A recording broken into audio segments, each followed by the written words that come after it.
Assalamualaikum warahmatullahi wabarakatuh. Selamat sore rekan-rekan guru yang kami hormati. Baik, di sini kita akan melanjutkan tutorial bagaimana cara mengaktifkan jadwal ujiannya. Setelah kita tadi membuat bank soal dengan soal di dalamnya, kemudian kita akan mengaktifkan jadwal ujian. Di sini kita cek terlebih dahulu soal yang sudah kita inputkan sudah benar atau belum. Kita lihat previewnya, misalkan seperti ini. Contohnya, kalau sudah benar, misalkan ini ada satu soal harus memakai audio, silahkan ditambahkan audionya. Nah, misalkan di sini limit perulangannya atau bisa diputar itu 3 kali, silahkan diisikan 3. Kalau misalkan mau unlimited atau bisa diputar sebanyak mungkin, kita isikan 0. Kita buat defaultnya misalkan 3. Jangan lupa disimpan. Nah, sampai seperti ini. Nah, ini kan bisa di play ya. Nah, ini suara kucing. Kemudian setelah itu, kalau dirasa sudah benar semua jumlah soalnya maupun kuncinya, kita klik aktifkan dulu ya. Misalkan ini belum aktif, kita aktifkan dulu status bank soalnya, kemudian kita klik di sini penjadwalan ujian. Nah, di sini kita buat jadwal baru. Nah, ini misalkan contohnya nama ujiannya bahasa Indonesia, misalkan disamakan saja kelas 10A misalkan. Nah, ini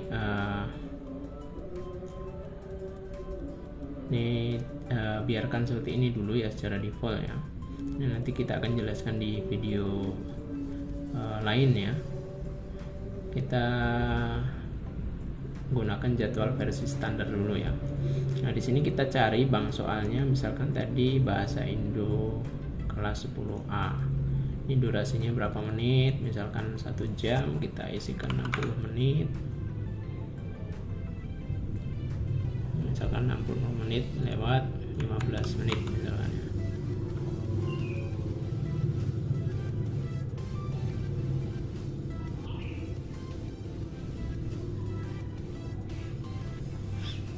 Kemudian ini apa ini?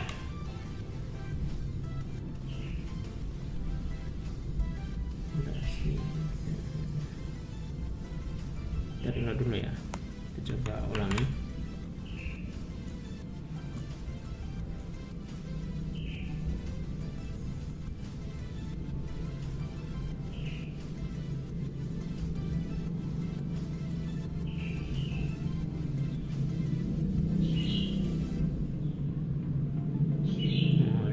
Defaultnya 0 ya, kita ubah misalkan 60 menit. Dan ini tadi nama ujiannya bahasa Indonesia kelas 10. Kemudian di sini mulainya kapan, misalkan tanggal sekarang, waktu selesainya tanggal sekarang. Nah, ini nanti dibedakan waktu saja ya, misalkan kita mulainya 15.31 ya, kemudian selesainya 16.00. Kemudian ini minimal pengerjaannya.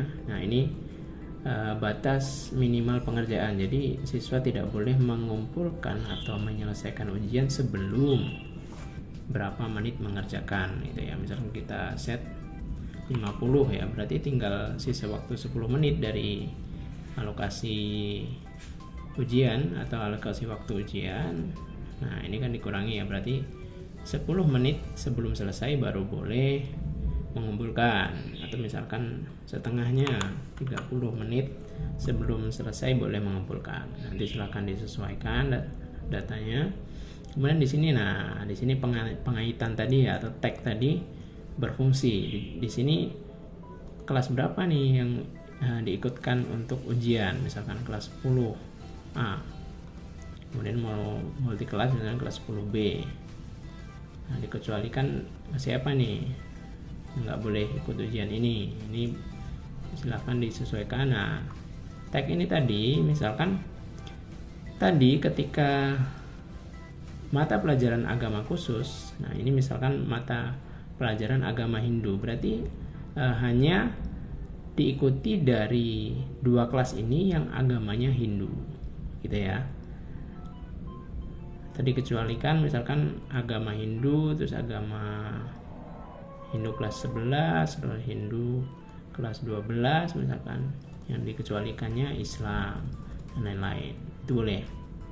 Tapi ya mudahnya kita hapus ya, mudahnya seperti ini saja. Kalau misalkan kan biasanya bang soal itu per jenjang ya atau kelas ya, kan kelas 10 ya sudah, ini untuk mata pelajaran agama kelas 10, Hindu kelas 10. Kalau tidak ada kita kosongkan. Nah ini yang tadi ya, misalkan ini peserta khusus ya, misalkan ini nanti bisa dibuat untuk demo soal ya, misalkan admin itu mau ngecek tampilan soal itu bagaimana. Nah ini silahkan nanti buat user demo untuk mengecek tampilan soal di siswa. Kemudian ini sama ya tadi ya, target grupnya atau tagnya, misalkan berkasnya harus lengkap, berarti siswa dengan berkas lengkap boleh mengikuti. Atau misalkan kita hapus dulu siswa yang sudah lunas SPP-nya. Nah, di template harus disesuaikan nih di sini tadi ya, di template siswa dengan lunas SPP. Nah di sini kalau misalkan sudah lunas semua ya sudah, kita inputkan satu semua di sini, kita tengahkan supaya rapi ya. Nah, kemudian kita import datanya ya. Kalau misalkan ada siswa yang belum lunas SPP-nya, berarti dia tidak bisa mengikuti mata pelajaran ini atau ujian mata pelajaran ini. Kalau dirasa sudah cukup settingnya, kita ke panel sebelah kanan ini. Nah di sini bisa menggunakan token ya. Token ini bisa manual, bisa otomatis. Kalau kita gunakan token berarti nanti di sini kan belum ada nih, kita bisa klik di sini ya. Kalau auto, dia token di siswa otomatis semua, jadi siswa tidak perlu menginputkan token ya. Bagaimana cara mengganti supaya manual? Kita kembalikan dulu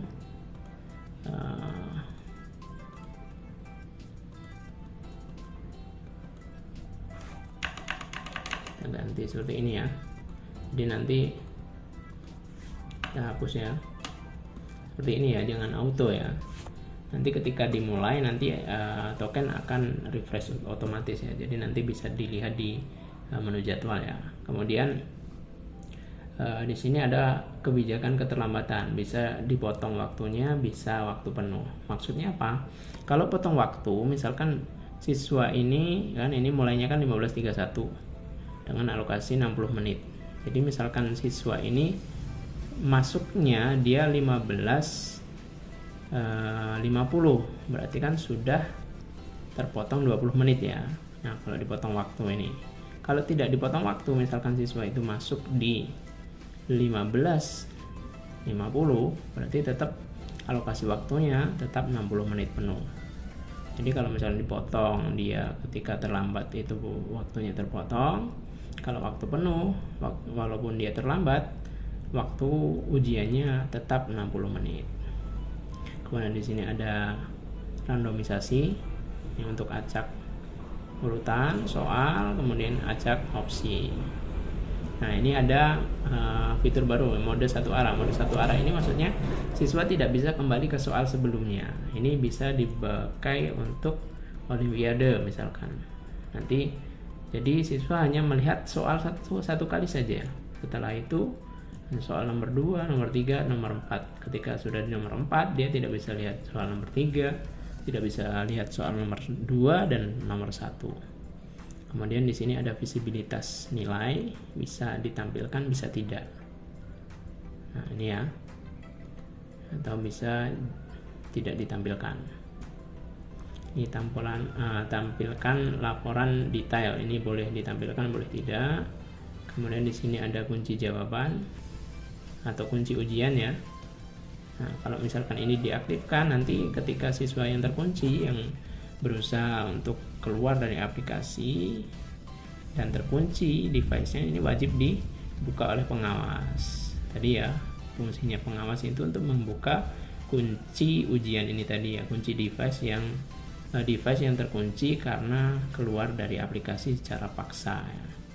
Kemudian di sini ada deteksi kecurangan. Ini bisa diberikan berapa kali dia keluar dari aplikasi. Misalkan 3 ya 3, misalkan 5 ya 5. Berarti ada 5 kali upaya keluar dari aplikasi, maka setelah itu upaya yang ke-6 dia akan diblokir.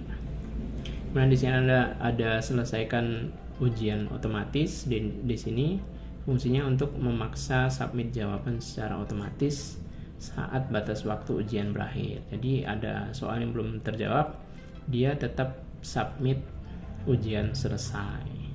Jadi admin tidak perlu mensubmit satu persatu di siswa, jadi ini sudah langsung otomatis. Kalau sudah, kita klik terbitkan. Nah, di sini kita bisa lihat. Oh, ini bukan lihat ya. Ini sembunyikan ujian ya. Jadi kalau diklik misalkan seperti ini nanti bank soal atau jadwal dengan bank soal ini tidak terlihat di siswa. Jadi hati-hati ya. Ini perlu kita teliti. Kemudian di sini ada informasinya dari jadwal yang kita terbitkan tadi. Kemudian kalau di sini mau kita edit, nah di sini tokennya akan muncul. Nah, di sini ada notifikasi bahwa ketika ujian sedang berlangsung, diharapkan tidak mengganti setting apa-apa di mode jadwal ini, supaya integritas data itu tetap terjaga ya. Kita hanya perlu melihat token saja ya, kalau mau melihat token secara manual. Klik batal, kemudian siswa tinggal login, kemudian mengerjakan jadwal yang sudah ditentukan tadi.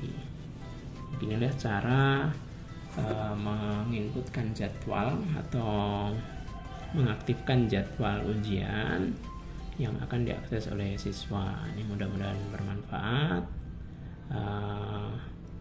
Silakan gunakan aplikasi ini untuk mengevaluasi dari pembelajaran yang ada pada lembaga Bapak Ibu guru sekalian.